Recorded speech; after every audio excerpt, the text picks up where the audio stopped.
100%, and how Social Security recently announced it in this press release, and how this is impacting millions upon millions of Social Security retirement, SSDI, survivors, and spousal beneficiaries. Now, I do want to clarify before we get into this any further, this does not include SSI beneficiaries, as Social Security indicated right here in this recent press release.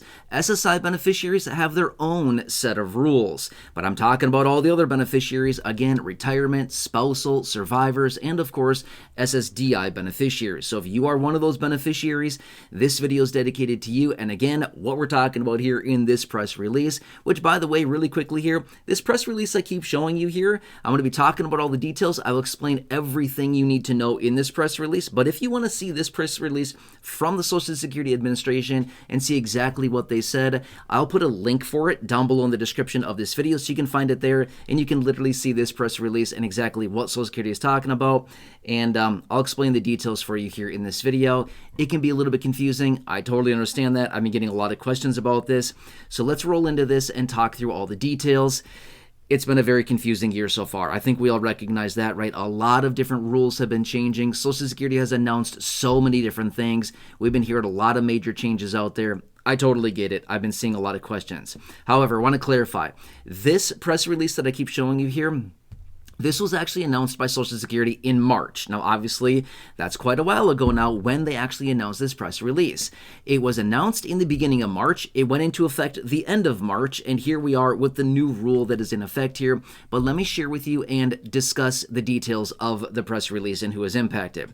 Okay, so back in the beginning of March, again, in this press release here, they announced the reinstatement of the 100% garnishment that would be going into effect as of March 28th. Now, this does not impact necessarily all beneficiaries, but just those beneficiaries that have been overpaid by the Social Security Administration. Now, I'm going to be fair with you. You don't want to receive an overpayment letter. About 2 million people, give or take a little bit, receive overpayment letters per year. We don't want to see these letters going out, but unfortunately, Social Security does make mistakes sometimes. They overpay beneficiaries for many years in some cases, and then they send out letters and say, we want that money back, right? Well, remember, last year, they changed the rule from 100% garnishment down to either 10% or $10, whatever is greater. That was really nice for a lot of people. However, with this press release that came in the beginning of March, they reinstated and announced the reinstatement of the 100% garnishment that would have gone into effect, or was going back into effect, as of March 28th. And again, I know it's a while ago now, but just want to point this out, the dates for you. Okay, so what happened here and where some of this confusion comes in. Again, I totally get it. There's a lot of moving parts here and a lot of different details about this. Okay, so basically anybody that is informed of an overpayment after March 28th or after would then be reinstated at the 100% garnishment pace, okay? It's a bad situation. So here's the situation. If somebody's overpaid and they're notified of that overpayment sometime March 28th, 2025 or after, it then goes into the 100% garnishment. In other words, somebody gets the letter, they owe all this money. If they do not send the money back, Social Security will automatically start taking that person's benefit at a 100% pace, in other words, all the money, until that debt with Social Security is paid off. And then they can start getting their benefit again, unless their circumstances have changed between then, okay? But anyway, that's kind of the situation here, okay? Now, that's very important. Now, here's the part that's very confusing about this. Some people are not going to be going back to the 100%. Here's why. Anybody that was informed of an overpayment from Social Security prior to basically March 27th would then be locked in at the 10% or $10, whatever is greater, from last year, right? So let's just say, for example, let's just say that you were informed of an overpayment from Social Security prior to, say, March 28th, March 27th, when they were enacting this 100% reinstatement, right? So let's just say that you were informed in, say, I don't know, February of this year, 2025, maybe January, or last year, maybe in December, November, October, September, whatever, sometime last year, okay? If that were the case, then you would still be locked in at the 10% or $10, whatever is greater, even after the reinstatement of the 100% garnishment, again, as stated by the press release, okay? But any new indications of people that have been overpaid by Social Security March 28th or after, basically now, right? So March 28th or after, which would also include now, if a new person or if a person is notified of an overpayment now, they would then be locked in at the 100% garnishment if they do not repay that money to Social Security within the 30-day time frame that they're allowed. Okay, does that kind of make sense? That's why this is such a confusing thing. Now, here's the thing. I want to point this out again. At the beginning of the video, you heard me say this is focused on retirement, spousal, survivors, and SSDI beneficiaries. Does not include SSI. Why do I say that? Because Social Security very clearly stated right here in the press release that this only applies to those people aside from SSI. SSI beneficiaries would still be locked in at the 10% garnishment going forward after the 100% reinstatement is enacted, right? So do you see why this is so confusing? Yeah, exactly. Okay, so I just want to make that very clear who this pertains to. But if you receive an overpayment letter from Social Security, I'm going to cross my fingers. I'm going to hope that nobody here in this community ever receives an overpayment letter. However, unfortunately, I know better than that. There's going to be people that receive these overpayment letters. But anyway, if you do receive one, you have a couple options. Option 1 would be file an appeal. Okay, you can file an appeal. Option 2 would be file for a waiver, basically saying, this isn't my fault. I did not do this. It's Social Security's fault. No, absolutely not.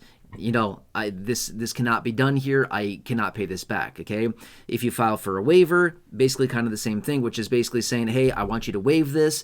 Not a thing. I can't pay this back. It's going to put me into a financial situation that may make me homeless or whatever the situation is. You can file a waiver, and they could possibly forgive that money and say, okay, you know, considering the circumstances here, the money cannot or, you know, will not be paid back or whatever the situation is, okay?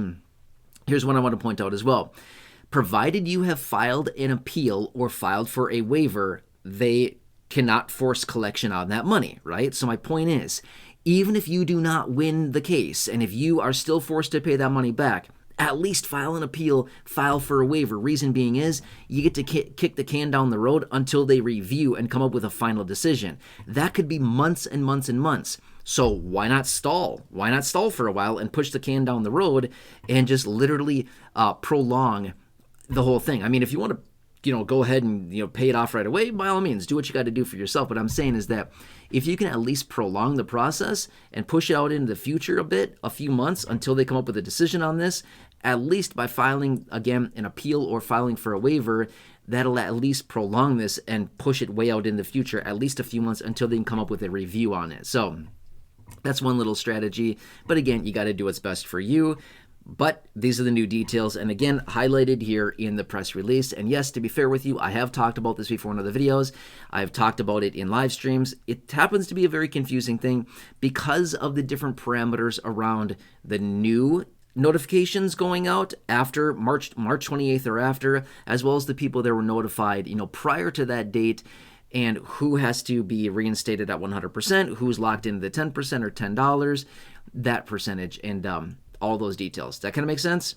Now here's the thing. If you want more clarification, if you want further clarity, less confusion, less frustration with what's going on, if you're turning 65, retiring, moving across state lines or county lines, if you have a Medicare supplement or Medigap plan, if any of those apply, or if you know anybody, friends, family members, neighbors, acquaintances, siblings, coworkers that are in this situation, again, any of those apply, turning 65, retiring, moving, any of those details, you see the phone number they're hanging on your screen?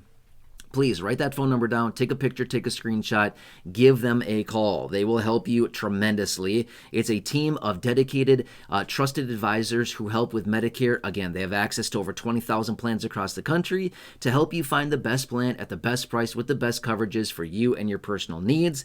They're working diligently every single day to help seniors navigate Medicare. It's an absolute mess. Let them do all the grunt work for you. Please do not try to hack this out yourself. You can if you want to. I would not advise that, especially when you have free, 100% for free advisory right here At your disposal, the leading advisor in the entire United States, by the way, working diligently on your behalf for free to help you help you find the best plan at the best price with the best coverages.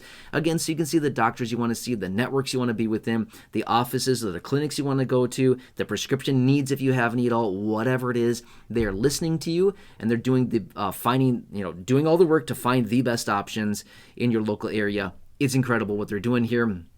They've helped tons of you here in this community. We're rapidly approaching 2,000 people here in this community that they have already helped, and a lot of people saving a boatload of money, getting better coverages. It's a really, really good situation. And again, the leading advisors in the entire country. You don't become a leader and you don't become the best in an industry by not doing a ton of the work and helping a ton of people, right? They became the leaders because of how incredible they are and how many people they're helping seniors, and again, find the best plan. So anyway, any Medicare needs, again, Medicare supplements, Medigap plans, Medicare Part D, initial enrollment into Medicare, Medicare Advantage, if that's the best route to go. They have access to all of it, and they're working diligently to help you through all of that. Let them do the work for you. Please do not try to do this yourself. You can if you want. I would not recommend it. Give them a call. Again, write the phone number down, take a picture, take a screenshot, and again, who else do you know? Friends, family members, neighbors, acquaintances, siblings, co-workers. I know you know a few people, 1, 2, or 3 people that you know. Please share that phone number with them as well. They will be incredibly appreciative and grateful for that information, and you'll help them save themselves a huge headache as well. Otherwise, please share the video as well. Big share button down below. Again, if you want to see this press release, look down below in the description. I have a link for it down there for you. Otherwise, please have a nice day. Please subscribe. If you're new here, if you've not done so yet, please consider subscribing. It's totally free to do so.